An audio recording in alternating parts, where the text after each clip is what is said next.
First of all, am I getting the spelling of your name right? I know I messed up right there. Oh, no, you're good. Yeah, Okay. so it's N-O-N-S-O. Cool. How do you pronounce that? Chinoso. Chinoso. Well, it's nice to meet you. Nice I'm to Maddie. meet you. Could you tell me a little bit about yourself? My name is Chinoso Aladi. I am 27. I go to Kent State. I am a fashion design major with a minor in entrepreneurship. I work as front desk at the Dean of Students office. I've been here for, I want to say this is my third year. And then, so what else is there to say about myself? Yeah, so I recently, well, I wouldn't say recently. I moved from Nigeria 5 years ago, and my first port of entry was Atlanta, and then my at the time my sister used to live in Indiana, and then so I lived in Indiana for 6 months, and then I lived in Nashville for 6 months, and then I've been in Ohio for over 4 years now. So Indiana, Nashville. Did you say Atlanta or did I mishear? yeah, Atlanta. That's what I said. Yeah. Okay. Did you ever live there?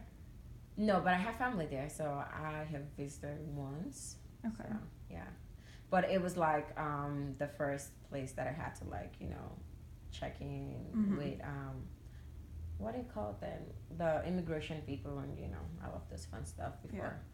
Yeah. How was that?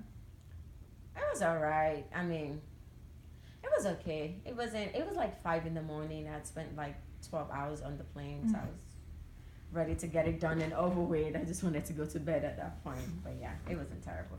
Okay. And where in Nigeria are you from? I was born and raised in Lagos. But I'm originally from Imo. So it's a little weird telling people where you're from here, because back home we claim where our parents are from, like my dad is from. Okay. So let's say you're born in Cleveland and your dad is from Missouri and your mom is from, let's say, Dallas, you would say you're from Cleveland. Interesting.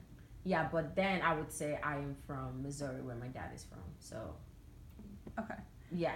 So it's a little interesting. Yeah, that is interesting. So could you spell the name of where you grew up and were born and raised, you said?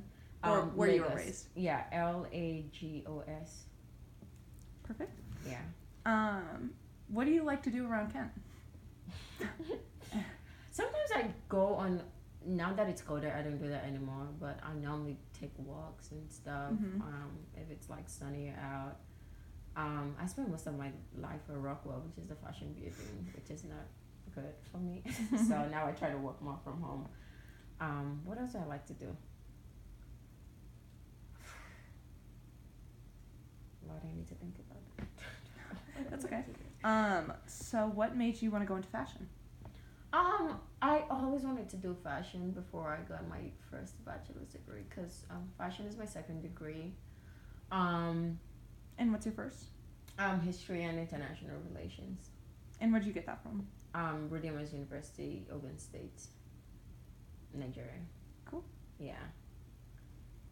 And so I originally wanted to do that, but back home, like, there are not any schools, like, there are not any colleges that actually teach fashion design. So when I moved here, I was like, oh, there are schools that actually teach fashion? Cool. So I kind of like skipped the whole master's program. I was like, yeah, I'll just go back and redo it, which has been a little crazy, but we're here, senior year, so we're graduating. Yeah.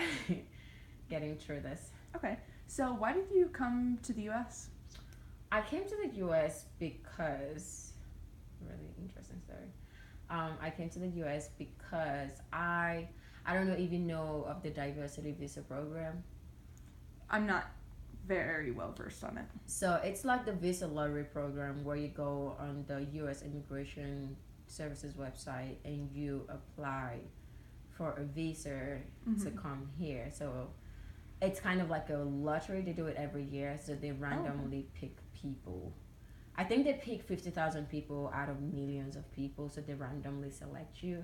And at the time, I didn't know about it. And my sister, at the time she was in Florida, and so she had heard about it, and she wanted to apply for herself and for everyone else. And so she filled my name out, and so I got a call from her. I think about 6 months later, she was like, "Oh, you get to go to America." Like, I just thought she was playing with me. So yeah, so that's how I came, and so it was like a whole visa, like it was a whole process. Like it took like a year later for me to come here because it's like you have to like follow this paperwork, you have to do like fingerprints, you have to get all this medical examination, yeah, get like all the vaccines and stuff, and then go for your interview and then get a visa, and then that visa then converts to you being a permanent resident here. So cool. So like when you, I guess, agreed to apply, what did you like hope for your stay in America? Because how long does the visa allow? The visa, I think it was like a 6 months visa, so they give you enough time to like put all your stuff together and like move. Yeah. So the intention of the visa is for you to become a permanent resident and then a citizen of the U.S. So the diversity program is the U.S. Immigration Services. They look at what kind of people are missing in the U.S. Like, do we need more black people? Do we need more Nigerians? Do we need more Indians? Do we need more Chinese? So they make that pool and then they decide. So now my country is no longer eligible for the program. Oh. Yeah. Wow. So they cut us off like a year after I won. So now it's like it's in other countries. So they feel like they need more of those people in the U.S. So they moved it away from my country because I feel like they've been doing it for like a really long time there too. Okay. Yeah, so it's no longer available in my country, but what was I hoping to get from it? I don't know, because it was I kind of felt like there was just this blessing sitting on my lap, but it's kind of like you don't know you need that blessing until it gets to you type of deal. Yeah, so that's how I felt, but I don't know what my hopes were. I really don't. But I just knew I was going to come over here and, like, you know, get through the master's program and, like, try to find myself and, like, figure out life for myself here. And at the time when I moved, I was, like, 22, fresh out of college. I was like, okay, it's a nice pace. I can travel. I can do this. But then it's like, I feel like there are a lot of things you don't know about the U.S. until you come and you're like, this is very different, you know. Like so, what? It's like a lot of cultural shock at first. I'm sure. It's like the weather. It's like, why is it so cold? Turn off the AC or something. And people just randomly smile at you and pay you compliments. I'm like, oh, okay. But like before, like when I first moved, I just used to ignore people because I didn't know them. You know? Yeah. And then I was like, yeah, that's how they are. I was like, oh, okay. I think like there are like some good aspect of it because like I don't know because of my background, like I got a degree in history, so I did learn a lot about U.S. history. So I knew a lot about U.S. history, so I kind of felt like it was the same way that there was some type, maybe kind of learn about West African history and like know about different other people, but it's like, oh no, this is America, like we don't do that type of thing here. So it was just sometimes people were just like really ignorant and like they would like here. Yeah. Oh, I believe it. Yeah, so they would like make random statement to you like, oh, do you speak English? I'm like, it's the official language of my country. You know, so it's like little things like that. And it's like, oh, have you ever seen an elephant? I'm like, why would I see an elephant? Like, have you ever seen an elephant too? You know, so it's just random little annoying questions that you're just like, okay, no. That's but yeah, funny and annoying. Yeah, it's like trying to. I just feel like it's like when someone constantly keep poking you, you know. But it's like people don't understand that there is one of you and there's so many of them. So it's like if you're asking me the same question, there are 100 people who are asking this question. At some point, it becomes annoying to me. Sure. But then it's like when you're just like, they kind of think you're rude. I'm like, I'm not rude. It just gets tiring. It just gets tiring. So yeah. Okay. Well, I hope these questions aren't too pokey. No. But if No, they you're are, good. you can let me know. So how would you describe like your life in Nigeria versus life here? I think life back home, like I don't think I had a lot of experience back home because I was like out of high school Mm-hmm. and I just went straight to college, and I like my college was like an hour away from Mm-hmm. Lagos where I grew up. So like I would constantly go home. Like I just felt like I didn't experience real life for myself. Like Mm-hmm. I didn't get a chance to like walk while going to school. Like Why not? because it's there there's no need for that in a way. There is no like, oh, we need a student to fill this position for us. Oh, okay.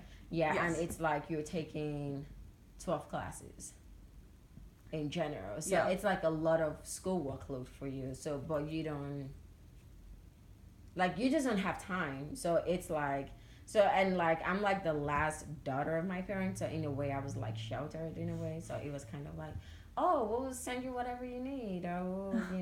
Yeah. And then it's like you have friends, like you have like a life in a way, but in the sense I didn't understand what it meant to be like an adult, like going to work for yourself, paying bills, like Mm-hmm. I still lived with my parents, and like I lived in the dorm when I went to school, so it wasn't like you know Yeah. any of that. So you'd say that this experience coming to America has taught you more about being an adult and independence? Yeah, I would say it has made me more independent. Like it has made me more okay. Now you're grown. Like you have to figure out Yeah. stuff for yourself. And I feel like it comes with age also. Like you kind of feel like okay, now I'm 20 something. I need to get a job. I need to pay off certain loans. I need to get a car. I need to get my bills paid.